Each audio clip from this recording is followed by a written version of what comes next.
하나님의 생명이 당신의 안에서 역사하고 있습니다. 라고.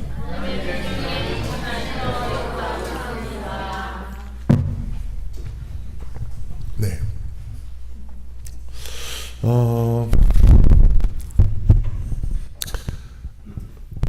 자, 우리 EQ 조정을 조금만 할게요. 조용한 EQ 제일 낮은 거를 조금만 5분 정도 5도 정도만 낮추고 5도 정도만 더 낮춰주고 제일 높은 하이를 5도 정도만 올려줘. 네, 그 정도. 오케이.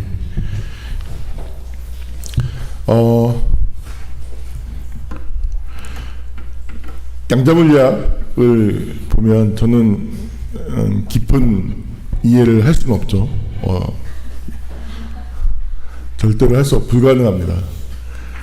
그렇지만 유튜브 좋은 시절을 만나서 유튜브를 통해서 양자물리학에 대한 어떤 강의를 듣는다든지 또 굉장히 복잡한 수식, 방정식을 뺀 어떤 그 우주나 물리학의 미시의 세계들을 이야기하는 책들을 보는 것을 즐겨합니다. 그걸 보면 가장 인상적인 부분은 쉽게 말하면 미시 세계, 그러니까 양자의 세계와 거시 세계, 어떤 그 양자가 아닌 그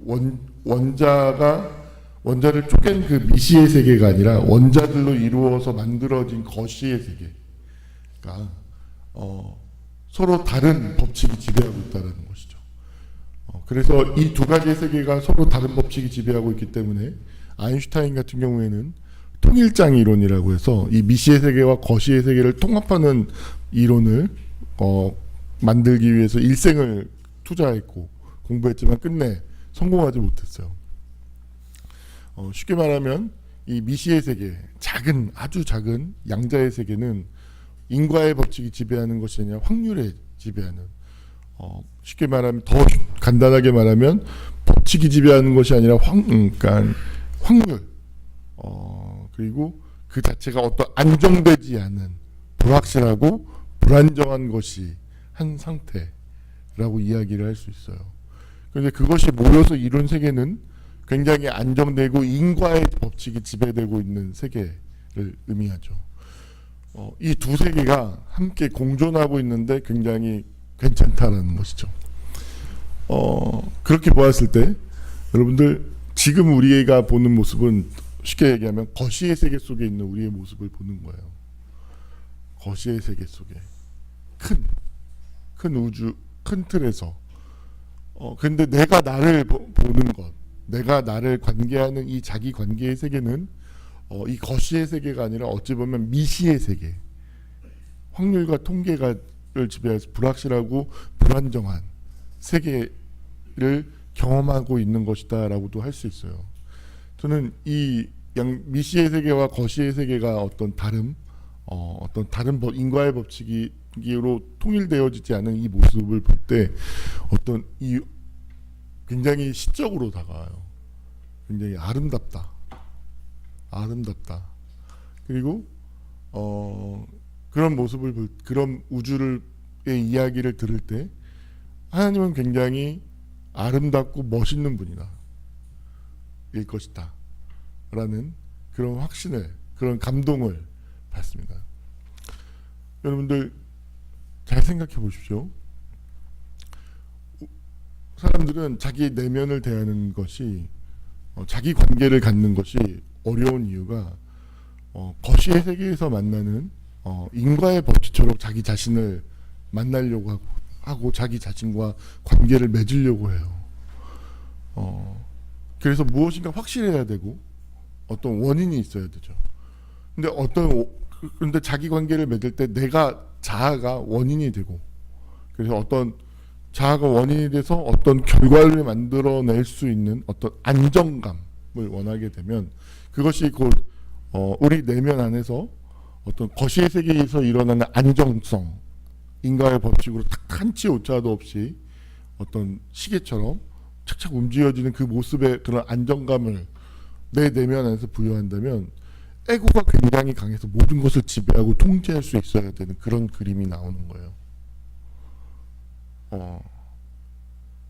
그런 그림이 나올 때 그래야만 안정감이 있다고 생각하죠. 근데 이 그림 자체가 틀린 그림이라는 거예요. 우주 자체가 그렇게 움직여지지 않는다는 거죠. 그러니까 거대한 우주의 차원, 거대한 차원에서 보면 인과의 법칙 한치 오차가 없지만 아주 작은 미시의 차원에서 보면 불확실하고 불안정하고, 그리고 비어있음이 물질이 존재하는 공간보다 비어져 있는 공간이 훨씬 거대한 불확실하고 불안전한 것이 이 우주의 핵심이라는 거죠. 그렇게 보았을 때 우리가 살고 있는 이 외적인 사회적 환경은 인과의 세계가 지배하는 공간인 것 같아요. 그런데 우리 마음, 우리의 내면은 그런 인과의 세계가 지배하지 않고 있죠. 우리 인생을 살면서 늘 하고 있는 것이 아닙니까? 내가 내 안에서 내 내면이 안정감을 느낀 적이 있습니까? 그 안정감이라는 것을 잘 해석해 보면 어떤 만족의 순간을 경험했다라는 거죠. 만족의 경험을 경험했다라는 것이지 그것이 계속된다라는 것이 아닙니다. 그것은 지나가는 것이죠. 만약에 그것이 계속된다면 인간은 그로 말미암아서 또 권태에 빠지게 될 것입니다. 무의미의 문제, 허무의 문제, 권태의 문제에 빠지게 될 것이에요. 이렇게 보면 제가 오늘 이걸 좀 먼저 읽고 시작을 할까요? 너무나 개인적인 신앙 고백이라는 글인데 굉장히 개성을 실어서 글을 썼기 때문에 양해해 주시기 바랍니다. 그 개인적인이라고 얘기를 했죠. 생을 마치는 임종의 순간 난 무엇을 가장 후회할까? 이 질문에 답하겠다. 나는 죽음을 두려워하면서 살아온 것을 가장 후회할 것 같다. 부정적인 감정을 소급하면 결국 죽음과 이어져 있다. 죽음이 부정적인 감정의 부모이고 부정적인 감정은 죽음의 자식들이다. 그러므로 죽음을 두려워하는 삶이란 부정적인 감정에 지배당하는 삶을 의미한다. 부정적인 감정에 지배당하면 죽음의 자식이 되는 것인데 이건 정말 싫다. 죽음의 자식으로 살고 싶지 않다. 죽음이 두려워 죽음의 말을 잘 듣는 그런 사람이 되고 싶지 않다. 나는 원래 효도와는 거리가 먼 사람인데 죽음에게도 효도하고 싶지 않다. 하여 내 존재의 사명은 죽음을 상대하고 죽음의 제국을 정복하는 일이라는 결론에 도달한다.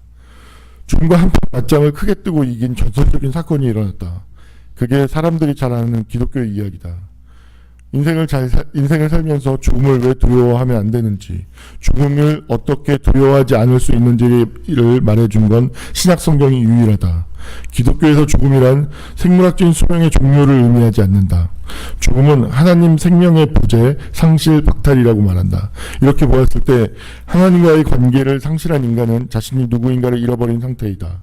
인간이란 자기 정체성을 상실한, 자신이 누구인지 모르는 자라고 정의할 수 있지 않을까? 난 그렇게 생각한다. 그런데 역사의 어느 시점에서 인간의 정체성을 이성적 동물로 정의하기 시작했다. 그렇다면 이성이 발달한 인간이 강자, 이성이 덜 발달한 사람이 약자가 된다. 동물이므로 강자가 약자를 지배하고 잡아먹는 것은 정당화된다. 나는 나를 이성적 동물이라고 규정하는 것에 절대 동의할 수 없다. 왜냐고? 멋도 없고 생략하겠습니다. 밥맛 없는 규정이고 정의라고 생각한다.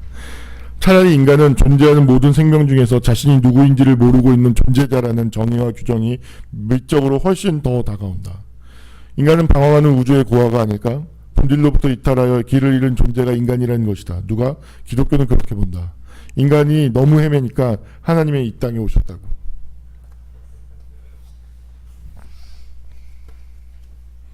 정말 개인적인 글이죠.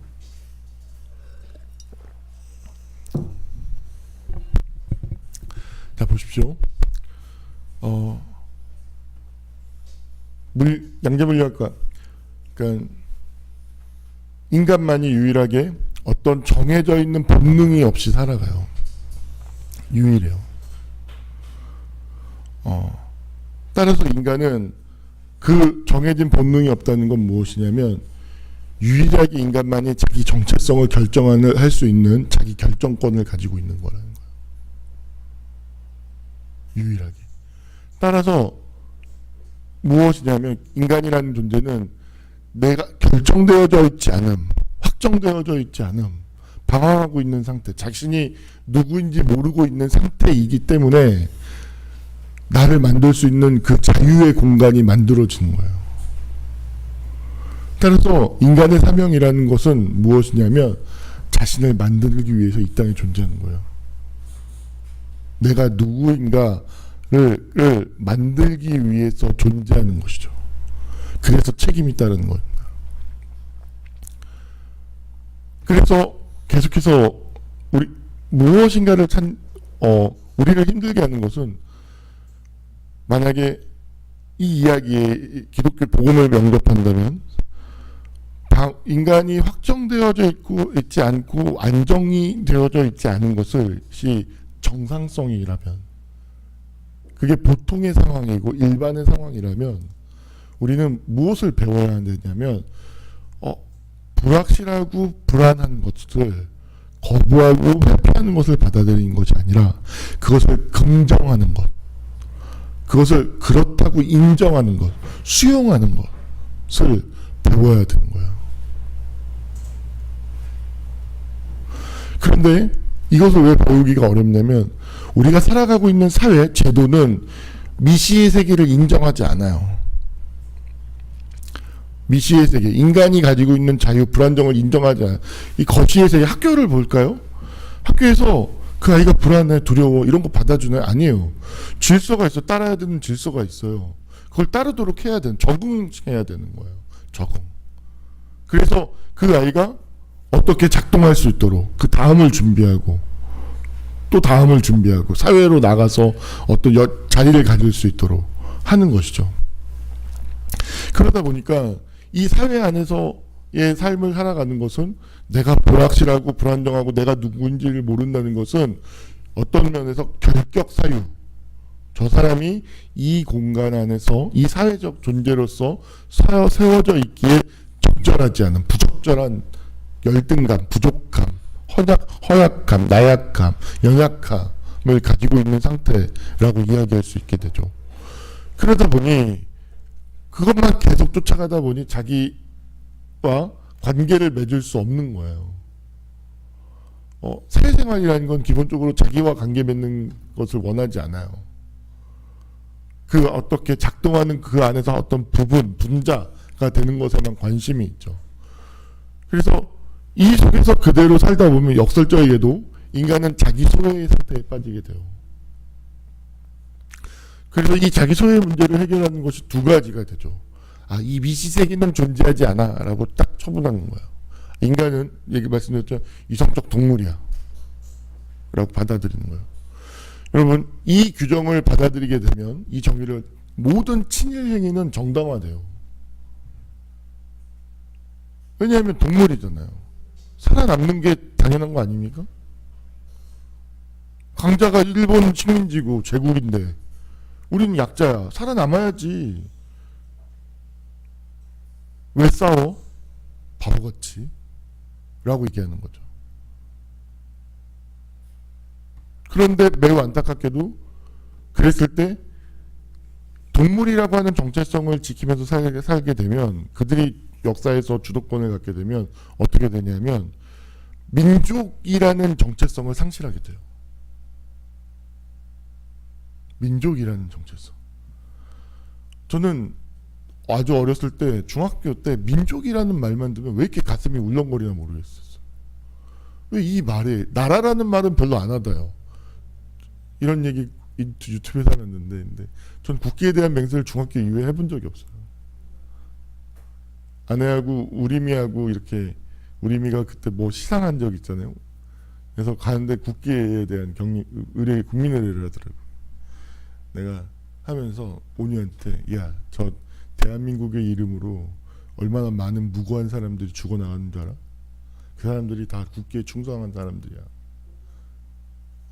온유한테. 온유도 그때 옆에 있었거든.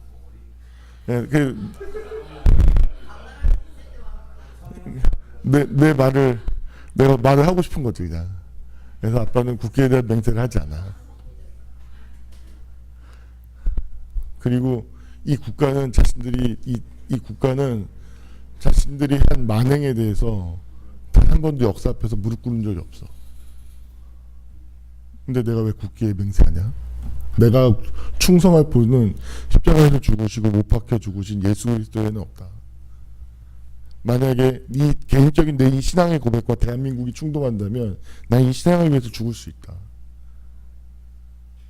국가는 언제나 이 신앙을 탄압해왔다. 제국은 이야기를 했지. 그런 제 모습을 보고 다들 국기에 대한 경례를 하고 있는데 그런 제 모습을 보고 내가 이 사람은 국기에 대한 맹세를 안 해 맨날. 공무원이니까 당신은 해야지. 공무원이잖아.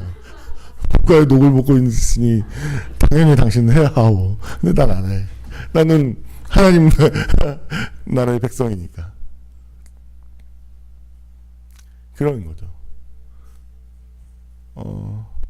불확실함, 불안정함 몹시 용납하지 않습니다. 잘 보십시오. 저는 정말로 이거는 확신이고 강력한 어떤 선포이기도 하고 경험과 그런 모든 것들에서 우러나오는 것입니다. 이 내면에 있는 불확실한 불안정함을 상대하고 이해하는 사람이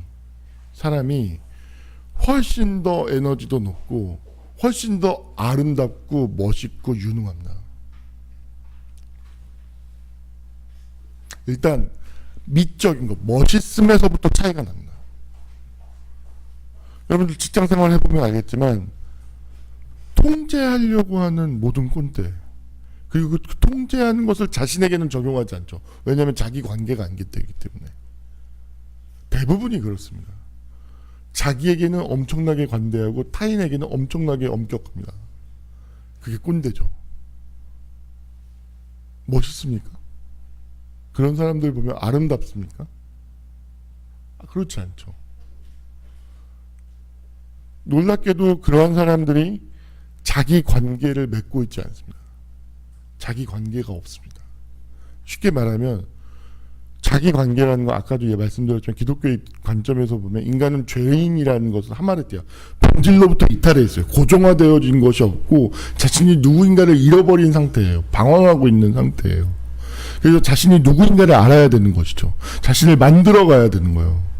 그 사명을 가지고 있는 거죠. 자신이 누구인지를 모르고 자신을 만들어가고 있는 사람이 훨씬 더 아름다워요. 훨씬 더 유능해요. 그러면서 그런 고생 속에서 자신을 점점 사회적에 적응하는 것으로 자기를 만들어가는 것이 아니라, 물론 그건 당연히 할 수 있죠. 할 수 있지만 자기 관계가 있는 사람, 그것은 다시 말하면 하나님과의 관계가 있는 사람이에요.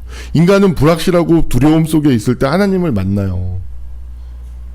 그 속에서 하나님과 함께 자신의 삶을 만들어가는 것이죠.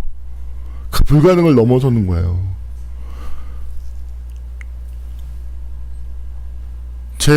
제가 만약에 인과론적인 지배 안에서 제 모습을 생각해 보면 저는 벌써 형장의 이슬로 사라졌어야 되는 사람이에요. 제가 생각할 땐 92년이나 91년쯤에 죽었을 것 같아요. 그때 그 무렵에. 근데 여기 이렇게 서서 존재할 수 있는 것은 제가 어린 시절이라고 하는 환경에 지배되지 않는 이 내면을 경험했기 때문이죠. 하나님을 경험한 거예요. 근데 섞여 있죠. 이 외적인 환경이 내 내면으로 계속 침투해 들어와서 제국이라고 했죠. 제국이 되려 내 내면을 완전히 지배하고 점령하려고 해요. 거기서 나오는 행동들이 있죠. 그리고 그런 행동들을 내가 했을 때 다른 의미인 건 뭐냐면, 저는 그런 모습에 너무 실망하고 제 삶을 스톱시켰어요. 그런 사람이 되고 싶지 않았어요. 거기서 차이가 만들어지죠. 여러분, 이런 마음을 가지고 신앙을 가지고서 어떻게 삶을 살아가는가, 그리고 자기 관계, 하나님과의 관계, 기도란 무엇인가를 또 말씀을 깊이, 말씀과 밀착해서 한번 계속해서 빠른 속도로 가도록 하겠습니다. 하나님이여, 사슴이 시냇물을 찾기에 갈급함 같이 내 영혼이 주를 찾기에 갈급함이이다. 내 영혼이 하나님 곧 살아계시는 하나님을 갈망하나니 내가 어느 때에 나아가서 하나님의 얼굴을 배울까라고 얘기합니다. 왜 하나님을 찾게 될까요? 인간이 기계가 아니고 동물이 아니기 때문에 근본적인 인간 안에는 갈급함이 있어요. 그리고 인간이 가지고 있는 불안의 문제는 양자 물리학적으로 얘기하면 그건 불확실성인 거예요. 가장 불확실한 거, 불안한 것은 죽음이라는 거죠. 그래서 인간이 근본적으로 불안한 존재예요. 불안이 있기 때문에 자유가 있고 모든 문명과 문화가 그 불안을 상대하면서 나오는 거예요. 모든 유능함이. 그래서 그 갈급함이 있어요. 이 갈급함을 삶의 한 부분으로 받아들이는 것을 배우는 것이 신앙인 것이죠. 이것을 배제하고 싫어 소비하는 형태로 방어기제의 형태로 그것과 관계 맺지 않는 것을 배우는 것이 아니라 그것을 내 삶의 한 부분으로 받아들이는 것이 신앙생활인 거예요. 그러면서 이 시편의 기자가 하나님이여 계속 찾고 있는 거예요. 사슴이 시냇물을 찾기에 갈급한 같이 내 영혼이 주를 찾기에 갈급하나이다. 어떤 결핍, 불안, 두려움, 어떤 부정적인 상황과 어떤 내가 망할 것 같은 상황이 계속해서 발생하는 것이죠. 그런데 그것으로부터 도망가고 떨쳐나가는 것이 아니라 그것을 인정하고 수용하는데 그것을 하나님과의 관계 안에서 넘어서려고 하는 거예요. 여러분, 인간 안에는 되게 놀라운 생의지가 있는데 그것을 생의 의지라고 얘기해요. 인간은 무엇인가를 넘어서려고 하는 의지가 있어요. 쉽게 말하면 더 나은 존재가 되려고 하는 의지가 있어요. 욕망이 있어요. 그것이 방향은 다르죠. 예를 들어서 권력을 획득한다든지 큰 부자가 된다든지 이런 모든 것은 더 나은 존재가 되려고 하는 의지가 어떤 생명의 이 본성이 인간 안에 내재되어져 있어요. 근데 이 자기를 부정하는 형태로 나아가게 되는 경우가 히틀러, 역사 속에서 존재했던 모든 독재자들의 모습이 그런 사람들의 모습이죠. 다 대동소이해요.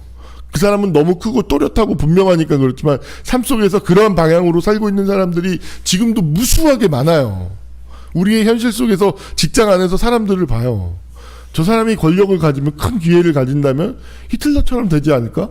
하는 사람들이 얼마나 많다고요. 그렇게 되죠. 그렇게 되지만 그것은 자기를 잃어버리는 거예요. 결국에는 자기를 상실하게 되는 거죠. 그렇지만 그 넘어서고자 하는 방향을 자기를 상실하지 않고 그것을 넘어서고자 하는 사람들이 바로 신앙을 가진 사람들이에요. 그래서 하나님을 찾는 거예요. 부르짖는 것이에요. 표현하는 거예요. 하나님이 내가 갈급합니다. 내 안에 어떤 목마름이 있습니다. 내 안에 어떤 채워질 수 없는 것들이 있습니다. 내 안에 어떤 내가 이길 수 없는 어떤 수치심이 있습니다. 열등감이 있습니다. 어린 시절이 있습니다. 라고요.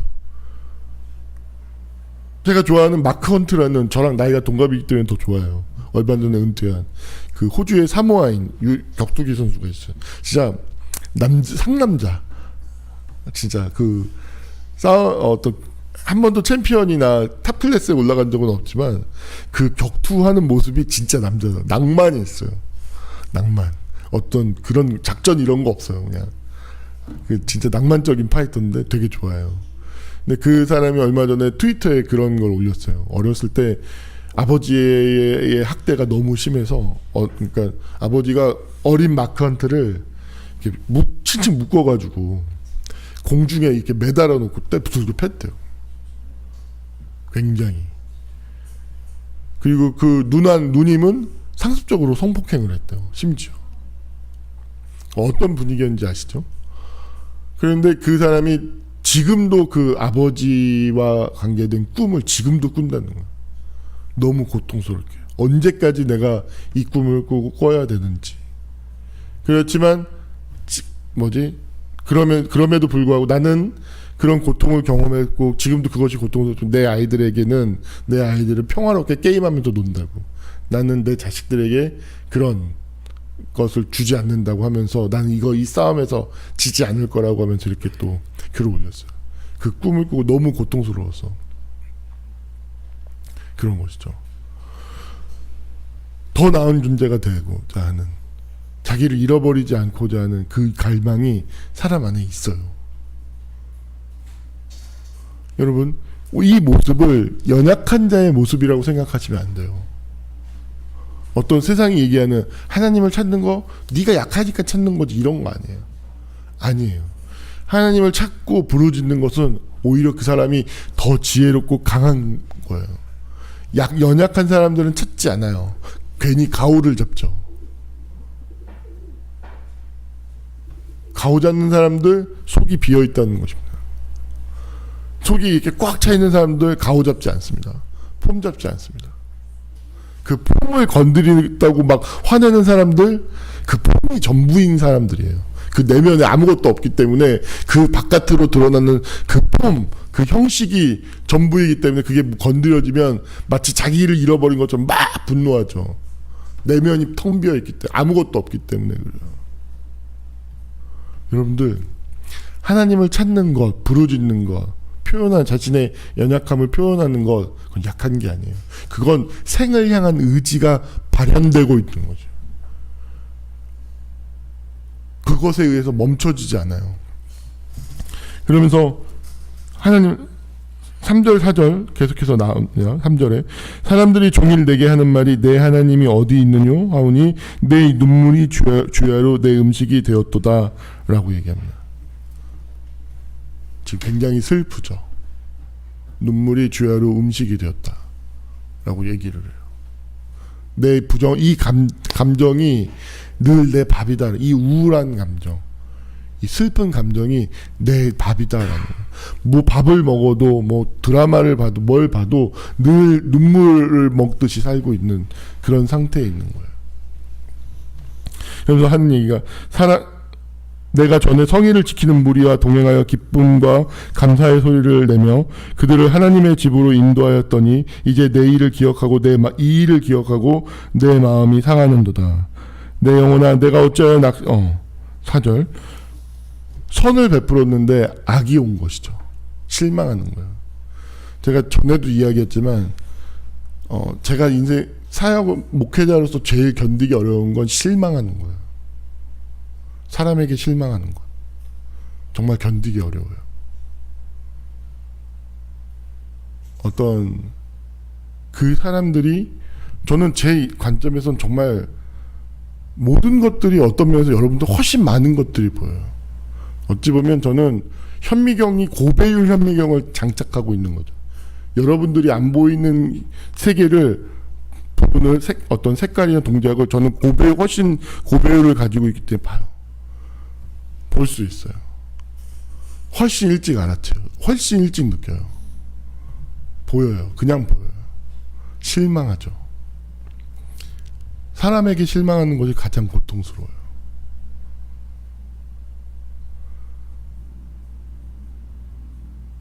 낙심이 되죠. 하나님이 계신가? 이게 의미가 있나? 라는 생각이 들죠.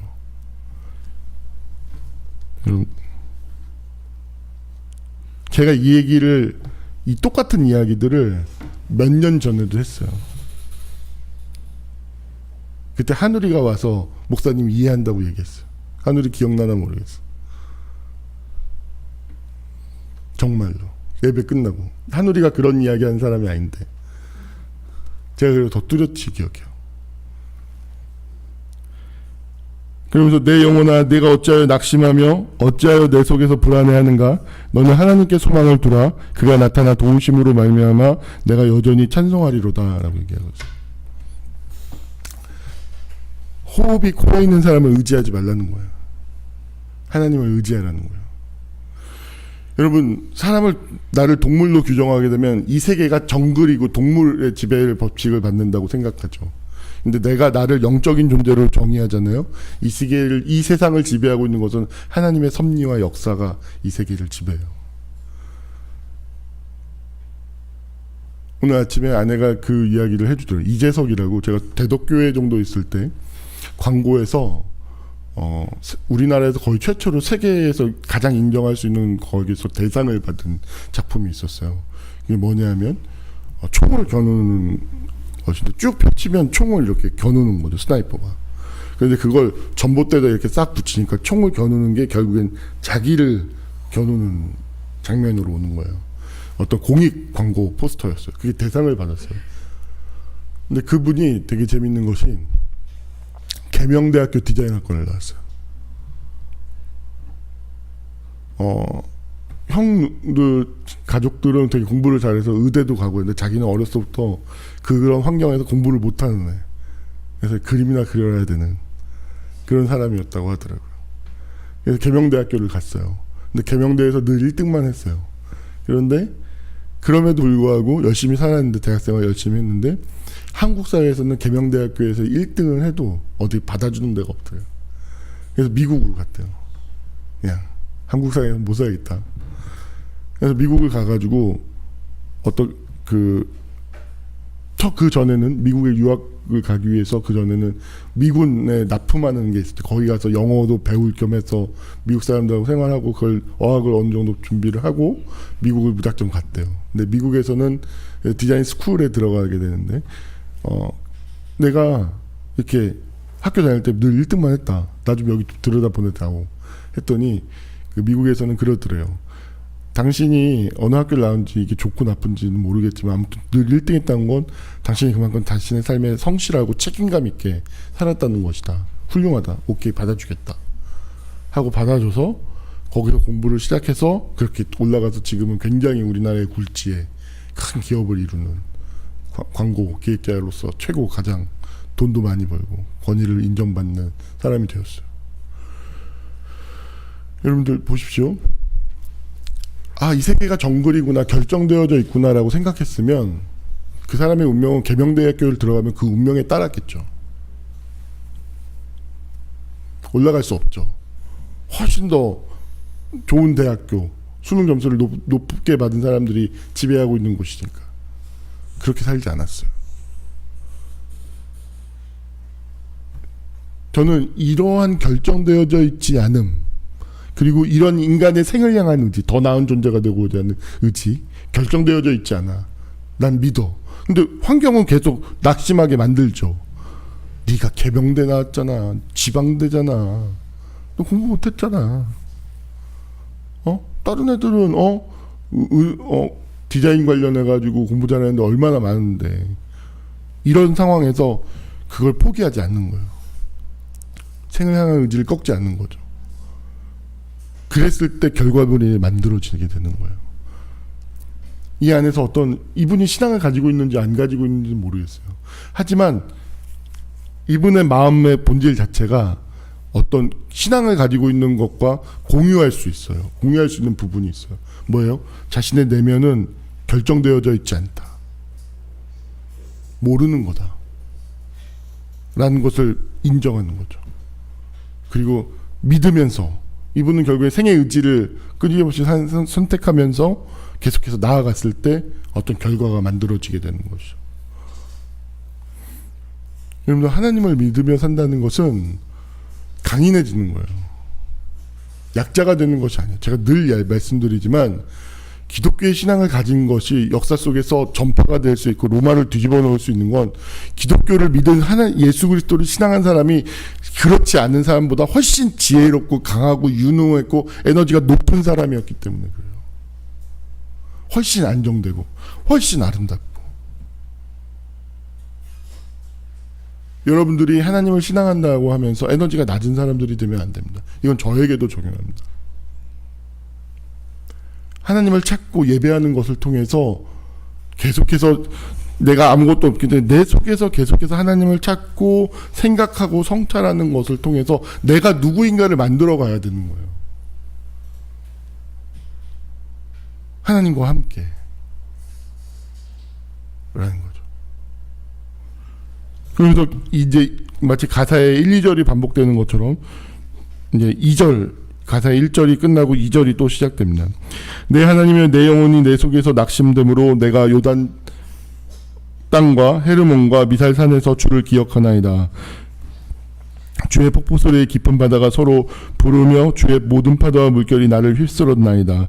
낮에는 여호와께서 그의 인자하심을 베푸시고 밤에는 그의 찬송이 내게 있어 생명의 하나님께 기도하리로다.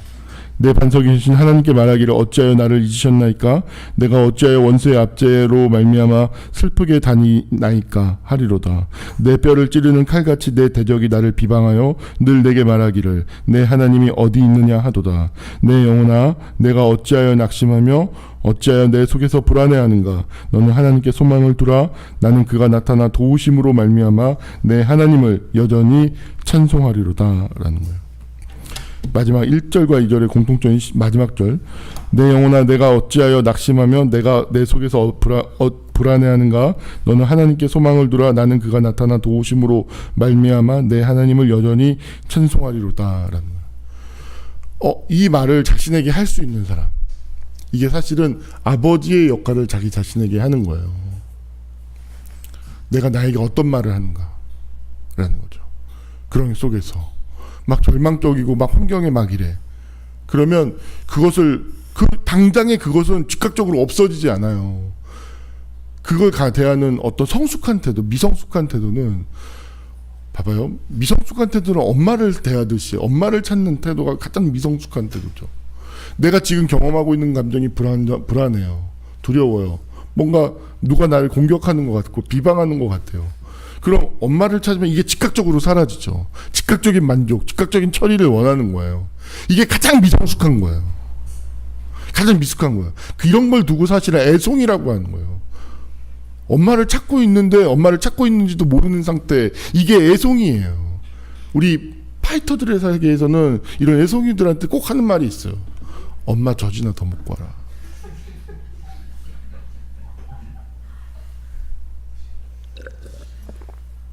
애송아.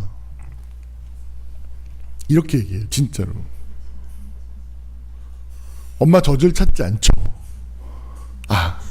이런 것은 삶의 한 부분이니까. 갈급함, 부족함, 연약함, 불확실함, 불안함, 이건 인생의 한 부분이야. 받아들여야지. 받아들여요. 그러면서 뭐라고 얘기해요? 내 아버지처럼 내가 어찌하여 낙심하냐. 기야, 너 지금 좀 뭐하고 있는 거냐.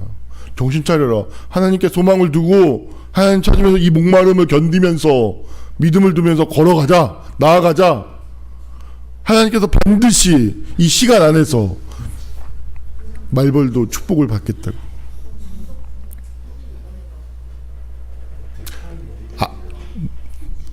저 갑자기 샜는데 여러분, 나는 이 말벌의 비행이 아름답지 않아요?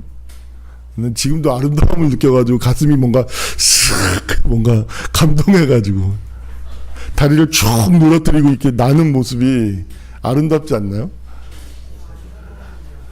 아름다운데 멋있다.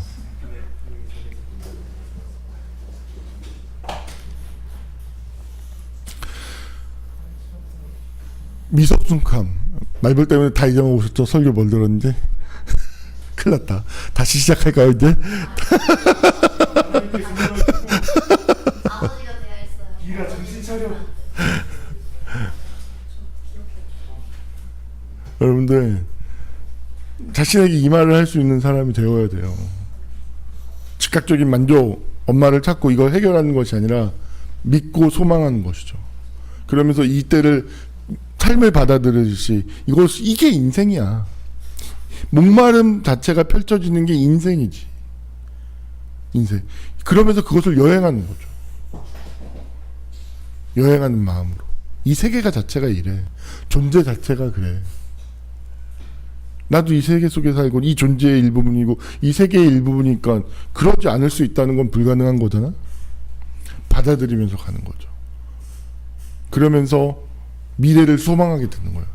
그래서 이 말을 하면서 소망하고 있는 사람, 그 사람에게는 미래가 저는 그렇게 생각해요.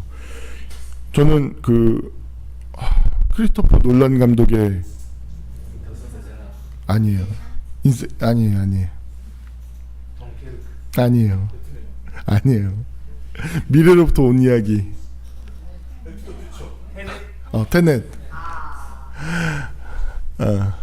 테넷에서 굉장히 인상적이었던 시작 장면이 뭐냐면 그 흑인 주인공, 그 영화 속 주인공이 뭐냐면 굉장히 극한의 상황, 그러니까 고문을 받죠.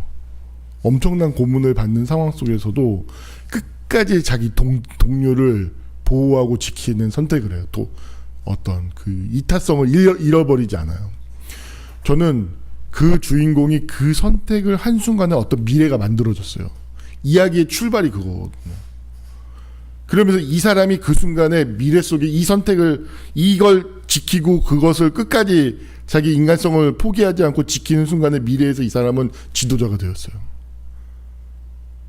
미래가 만들어진 거예요, 이 순간에. 그리고 그 미래로부터 오기 시작해요, 사람들이. 미래가 열리는 거죠. 눈앞에 펼쳐지는 건 없어요. 이 사람도 자기가 그것을 했는데 이것이 어떤 미래를 만들었는지 몰라요. 그 인생, 그 테넷에서 이야기는 뭐냐면, 그리고 이것이 결국에 내가 어떤 미래를 만들었는지를 각성하게 되고 깨닫는 모습으로 와닿아요. 그렇기 때문에 이 사람이 그런 자기를 버리고 자신을 희생, 선과 의와 공의를 위해서 자신을 버리는 그런 사람이 되었기 때문에 그 사람을 지키기 위해서 많은 사람들이 이 사람을 위해서 목숨을 버려요. 미래에서부터 온 가장 친한 친구조차도. 그리고 그것을 깨달아요. 알아요. 각성하게 되죠. 여러분들, 엄마를 계속 찾고 있는 이상 미래는 오지 않아요. 미래는 없어요. 그 상황은 계속 반복되죠. 그런데 내가 그것을 견디면서 하나님께 소망을 두라 라고 말하면서 그 목마름을 견디면서 하나님을 찾으면서 가잖아요. 그 순간 미래는 만들어져요. 저는 그렇게 확신해요. 그 순간에 미래가 만들어지는 거예요. 그 순간에. 그 사람이 어떤 삶을 살지. 제가 얘기하잖아요. 제가 정말로 내가 왜 이런 삶을 살지? 라고 얘기할 때 제가 불금 때도 얘기했는데 그 공익근무원 그 군사훈련 받으면서 그 두 사람을 키스시키면서 놀고 있을 때 갑자기 그때 그게 보여가지고 이건 아니지 않습니까? 라고 행위했어요. 그것이 그 얘기를 한 순간, 그 순간에 제 미래가 만들어진 거예요. 제 지금의 모습은 그때 그 행동을 했던 그 친구와 굉장히 연속성을 가져요. 그런 존재가 되기 위해서 저를 계속 몰아가요. 어떤 갈급한 엄마로부터 자꾸 그런 열등감, 그런 존재로 나를 세우는 게 아니라 그런 상황에서 이건 아니지 않습니까? 얘기할 수 있는 사람으로 나를 계속 몰고 가고 있어요. 저 앞으로도 이 운명에서 벗어날, 이 어떤 운명이 아니라 어찌 보면 이건 제 사명이죠. 벗어날 수 없을 것 같아요. 어떤 거대한 물결, 모든 사람들이 그렇다고 하는 상황 속에서 거기서부터 이탈해서 이건 아니지 않습니까? 이건 아니잖아요. 이렇게 하나님 믿는 거 아니잖아요. 이게 정말 예수님이라고요? 예수님이 정말 이렇게 살라고 해요? 예수님이 이런 것들에 대해서 침묵하라고 해요? 정말이요? 이건 아닌 것 같은데요? 전 지금도 제 삶은 이건 아니지 않습니까를 외치면서 삶을 살아가고 있어요.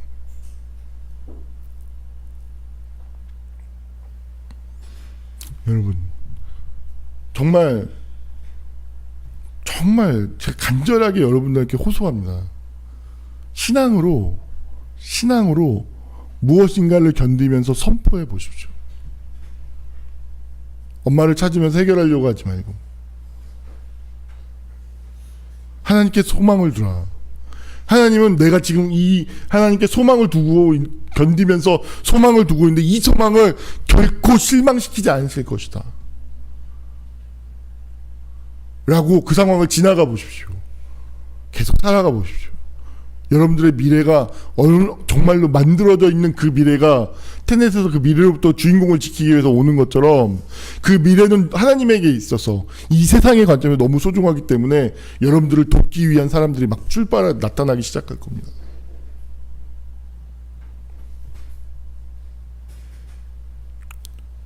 저에게 있어서는 그 관점에서 해석할 때 저를 지키기 위해서 하나님이 보낸 사람 중에 한 명이 진학이에요. 그 관점에서 본다. 매우 주관적인로 볼 수 해석일 수도 있지만 진학이는 절대 동의할 수 없겠지만 그래요. 정말로. 진학이가 없었으면 그 시절을 견딜 수 없었을 거예요. 정말로. 그 시절에 그렇게 열심히 책을 볼 수도 없었을 것 같고. 말씀을 마무리하겠습니다. 시계를 고쳤어요. 제가 시계를 보면서 시간을 의식하면서 설교하기 시작했습니다. 저도 설교가 너무 길어지고 있다라는 건데 시계가 없었어요. 시계가. 그래서 또 시계를 보는 것도 또 잘 안 되고 해서 설교를 정말 마무리를 하겠습니다.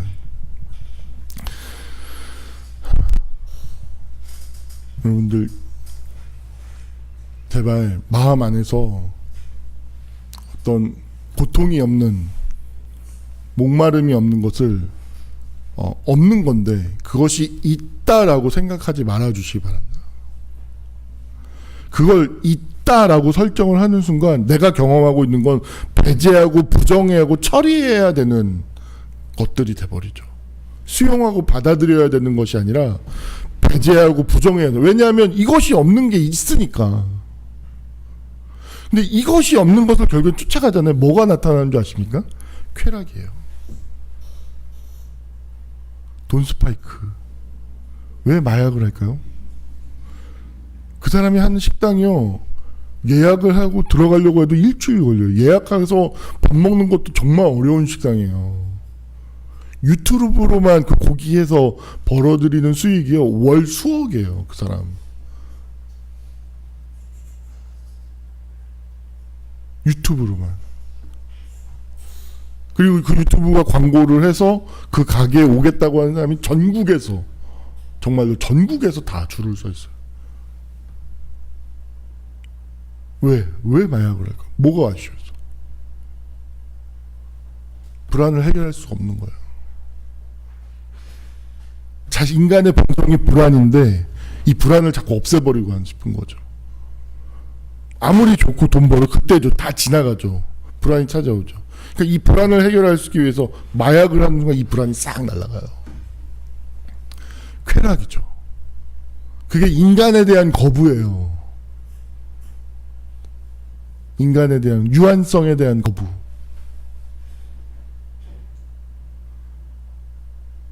간곡히 부탁합니다. 이 목마름을 받아들이면서 삽시다. 이 결핍을 수용하고 인정하면서 살아갑시다. 그런데 이것을 통해서 하나님을 더 깊이 만나고, 이것을 통해서 우리가 더 깊고 아름답고 유능하고, 이것을 통해서 더 지혜로워지고, 하나님을 더 깊이 상대하고 부르짖고 찾으면서 미래를 만들어 나가는 우리 모세동 사람들이 다 될 수 있었으면 좋겠습니다. 정말로 여러분들을 정말 예수의 이름으로 축복합니다. 기도하겠습니다. 살아역사하신 아버지 하나님, 사슴이 시냇물을 찾기에 갈급함 같이 내 영혼이 주를 찾기에 갈급하나이다. 주님, 이 목마른 세상, 갈급함이 있을 수밖에 없는 세상 속에 살고 있고 내 존재 자체가 이미 갈급함 자체입니다. 주님, 이 갈급함의 문제를 하나님이 아닌 것으로서 처리하려고 하지 말고 늘 하나님과의 관계를 통해서 견디면서 받아들이면서 이 인생을 건너갈 수 있도록, 그래서 이 인생을 건너간 그 건너 너머에 하나님이 품에 안길 수 있도록 하나님 우리를 지켜주시고 함께하여 주시옵소서. 이 모든 것을 우리를 죄에서 구원하신 예수님의 이름 받들어 기도하옵나이다. 아멘.